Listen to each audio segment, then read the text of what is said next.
আজকের এই ভিডিওতে আমরা দেখাবো যে কিভাবে তিতাস গ্যাসের রিচার্জ করবেন। তো প্রথমে হলো যে আজকের যে নিয়মটা সেটা হলো যে ওপেন থাকা অবস্থায় কিভাবে করবেন, অর্থাৎ মিটারটি ওপেন আছে, অলরেডি আপনার গ্যাসের কিছু পরিমাণ রয়ে গিয়েছে সেটা আর কি। আরেকটা সিস্টেম হয় যে আপনার গ্যাস শেষ হয়ে গেলে ক্লোজড হয়ে যায় আর কি মিটারটা। তো আজকে দেখাবো কিভাবে ওপেন থাকা অবস্থায় আপনি গ্যাসের রিচার্জ করবেন।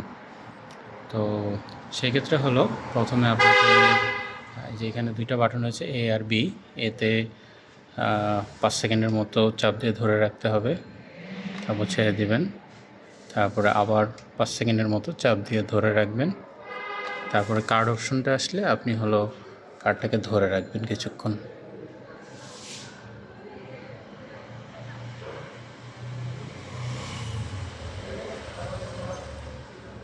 তো এন্ড লেখাটা আসবে, অর্থাৎ আপনার গ্যাস রিচার্জ হয়ে গিয়েছে এবং আপনাকে আর কোনো কিছু করতে হবে না।